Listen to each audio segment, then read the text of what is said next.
Leitura da Epístola de São Paulo Apóstolo aos Hebreus.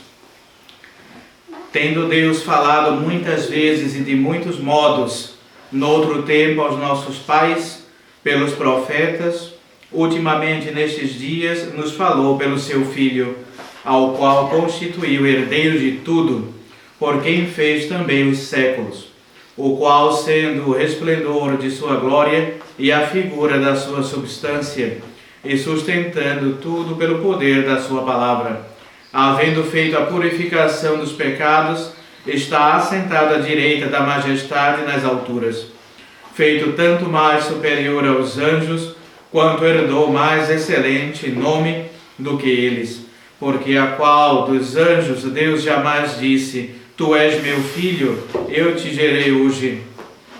E outra vez eu serei para ele um pai, e ele será para mim um filho.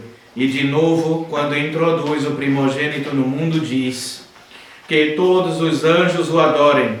Com efeito, quanto aos anjos ele diz: O que faz aos seus anjos espíritos e aos seus ministros uma chama de fogo. Mas ao Filho, o teu trono, ó Deus, subsistirá por séculos dos séculos. O cetro de teu reino será um cetro de equidade. Amaste a justiça e aborreceste a iniquidade. Por isso Deus, o teu Deus, te ungiu com óleo de alegria sobre os teus companheiros. E noutro lugar, tu, Senhor, no princípio fundaste a terra e os céus, são obras das tuas mãos. Eles perecerão, mas tu permanecerás, e todos, como um vestido, envelhecerão, e como uma capa os mudarás, e serão mudados. Mas tu és sempre o mesmo ser, e os teus anos não terminarão.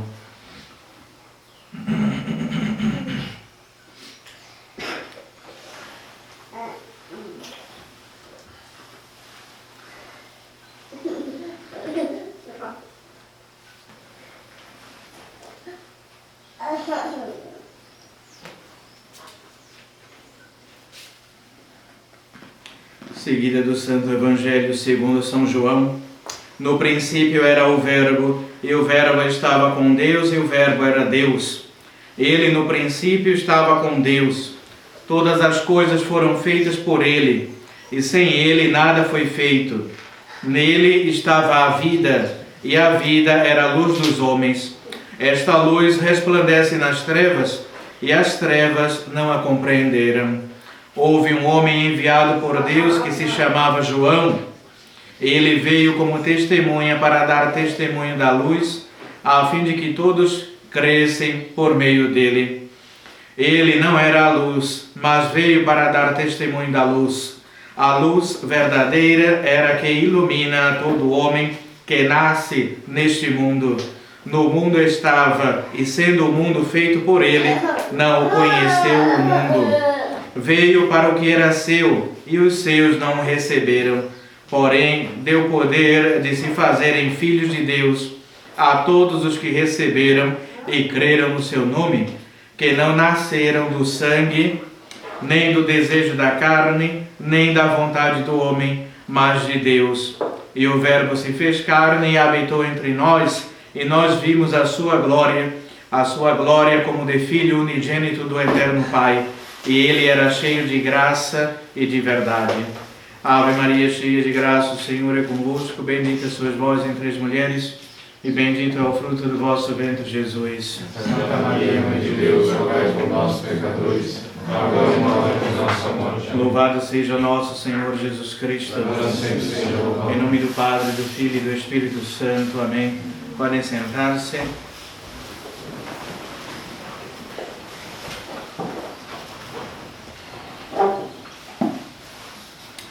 Gostaria primeiramente de desejar a todos já um Feliz Natal de antemão. Estamos já na terceira missa, então houve a missa da meia-noite, a missa tradicional do Galo, a missa da Aurora e agora estamos na missa do dia de Natal.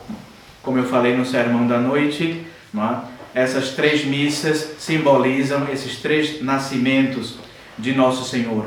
Primeiramente gerado desde toda a eternidade pelo Pai, depois nascido no seio puríssimo de Maria Virgem, não é? O Verbo se fez carne e habitou entre nós, como lemos no Evangelho de São João de hoje, que inclusive é o último Evangelho da missa. No final de todas as missas, rezamos sempre o prólogo do Evangelho de São João, que é exatamente o Evangelho da missa de hoje.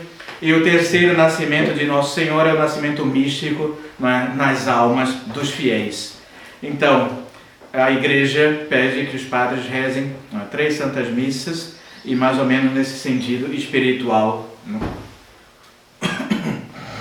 Então, aproveitemos hoje, pois é uma grande festa, uma das maiores festas que a Igreja celebra. Ficamos livres do cativeiro do demônio, livres da influência do pecado, graças à vinda de Nosso Senhor. A sua misericórdia infinita, Nosso Senhor despe-se, por assim dizer, sua natureza divina, assume uma condição humana inferior à natureza divina e assume ainda mais os nossos pecados. Sofre, Nosso Senhor nasce hoje, porém, de acordo com o ciclo litúrgico, cresce, e daqui a pouco já vemos Nosso Senhor sofrendo tudo na Quaresma. Vai começar toda a paixão de Nosso Senhor, a sua cruz. Então, 33 anos de sofrimentos e trabalhos que Nosso Senhor teve nesse mundo para a nossa salvação e purificação. E nós devemos agradecer muito a Deus. Então, o Evangelho de hoje trata dessa geração eterna do Filho de Deus, a segunda pessoa da Santíssima Trindade. Foi gerado pelo Pai desde toda a eternidade. Então, Nosso Senhor, ou a segunda pessoa da Santíssima Trindade, como eu falei, esse é o seu segundo nascimento, digamos assim. Nosso Senhor assume essa natureza humana, é claro, nasce de Maria Virgem, mas Nosso Senhor não começa a existir agora. Nosso Senhor já existe desde toda a eternidade. Foi gerado pelo Pai. E o Espírito Santo são 3 pessoas. O Pai que gera o Filho e o Espírito Santo que procede do Pai e do Filho. Esse é o grande mistério da Santíssima Trindade. Então, vamos ouvir muito falar nisso, o Verbo, que é Nosso Senhor, o Verbo que se fez carne e habitou entre nós. Depois, o que fez o Verbo na ordem da natureza e o que fez na ordem da graça.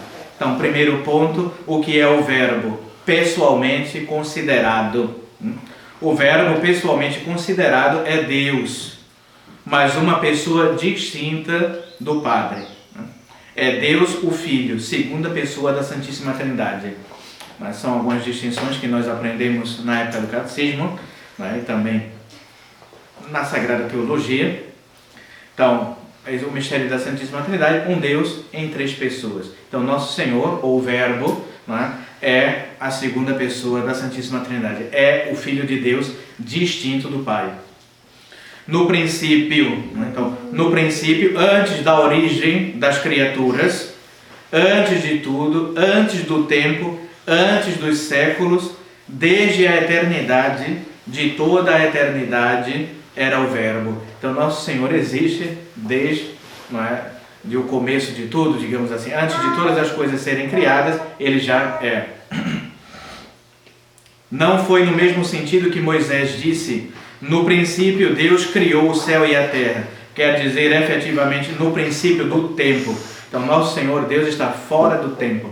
Nós estamos no tempo, nas coisas criadas. Nosso Senhor existe antes de tudo isso. Quer dizer, efetivamente, no princípio do tempo, porque o tempo começou com a criação. Então, no princípio era, desde então já o Verbo tinha a atualidade do seu ser, existia. A palavra era é empregada no sentido absoluto, e significa tinha por essência a plenitude do ser, o ser próprio só de Deus, que por esse motivo se chama Ele próprio aquele que é. Eu sou, disse Ele, aquele que é. Então, Nosso Senhor é, ou existe desde toda a eternidade, antes mesmo do princípio da criação do mundo. o verbo?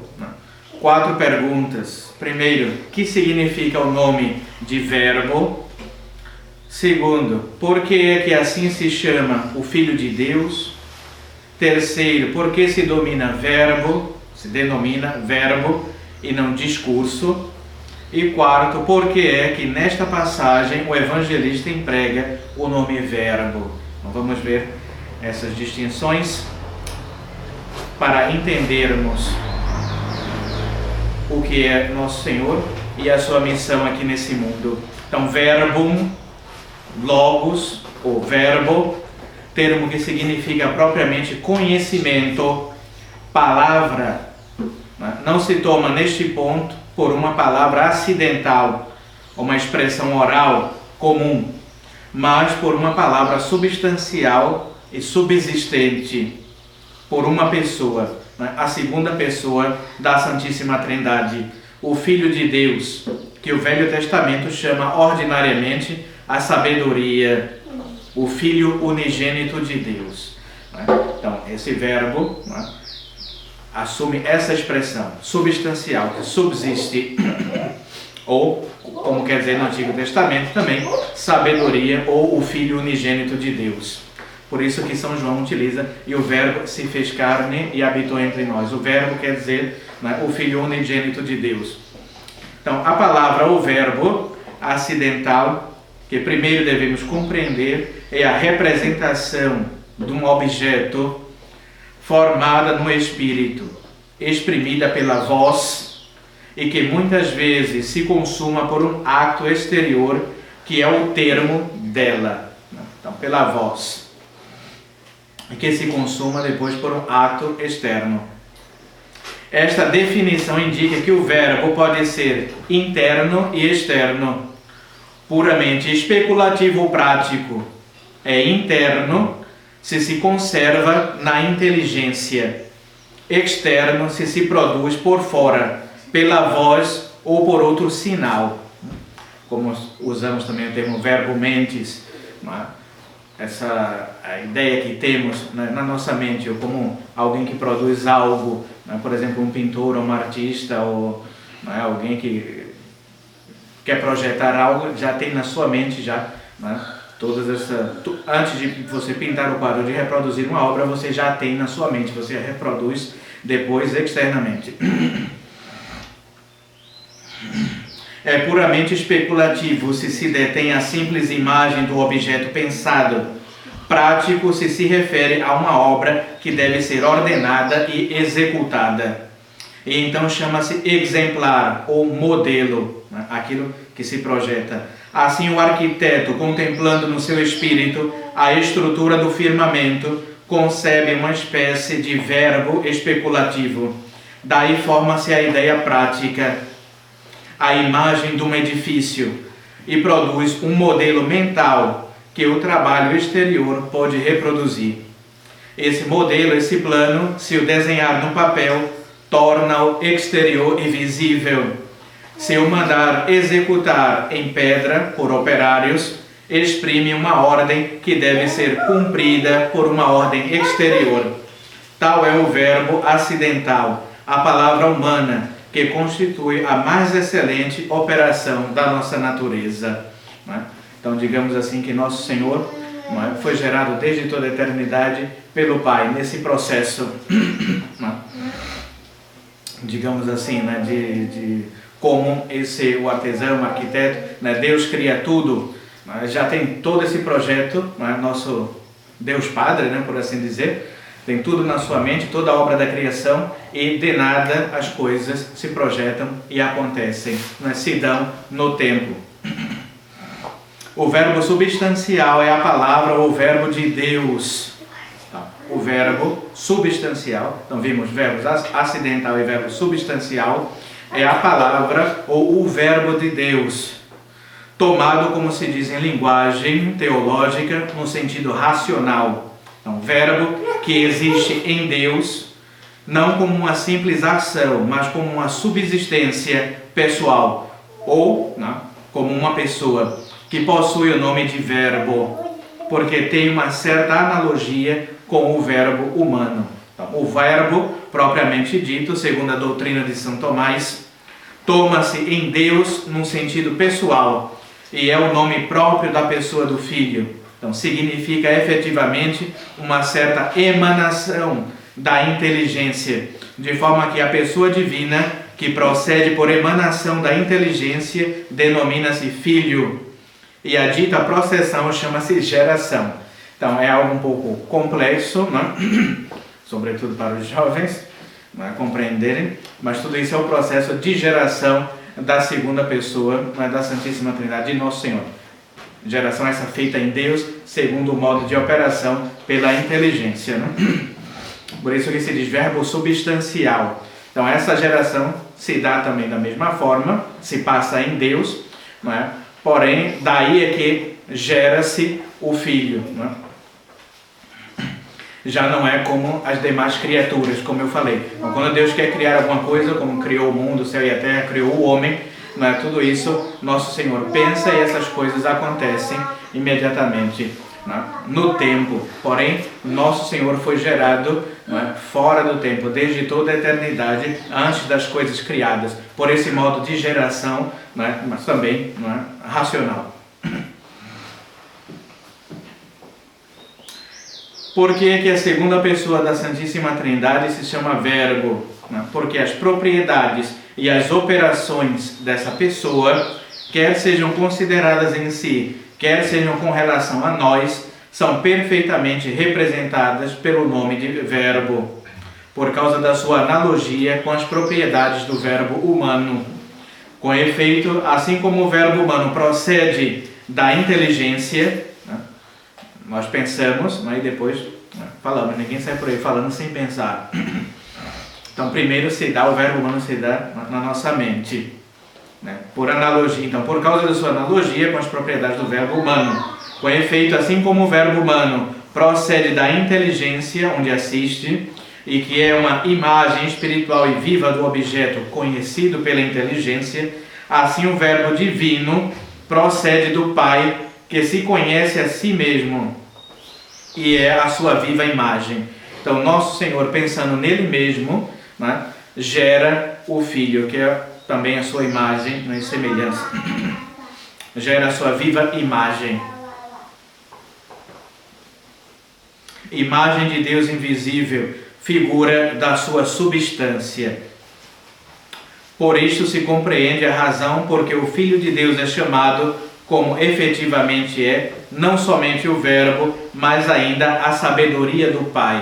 Todo o conhecimento do Pai resplandece no Filho. Com referência a nós, o nome de Verbo faz perceber como essa segunda pessoa é a causa da nossa criação e santificação. Então, graças a Nosso Senhor, feito homem, e aí já, digamos assim, o seu segundo nascimento, já no tempo, que é o que comemoramos hoje no Natal. Então, Nosso Senhor, a segunda pessoa da Santíssima Trindade, gerado pelo Pai desde toda a eternidade, então não criado, gerado, né? Segundo essa forma mente, digamos assim, né?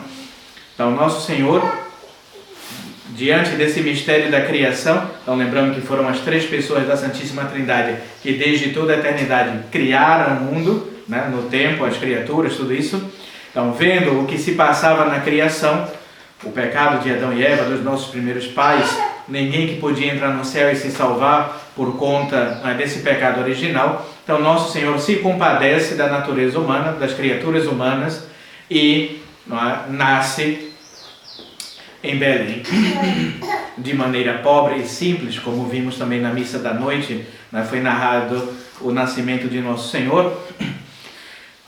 E vimos que não nasceu em palácios luxuosos, não havia lugar nas estalagens, e Nosso Senhor nasceu num presépio, num lugar onde ficavam os animais, e foi coberto por um manto por Nossa Senhora.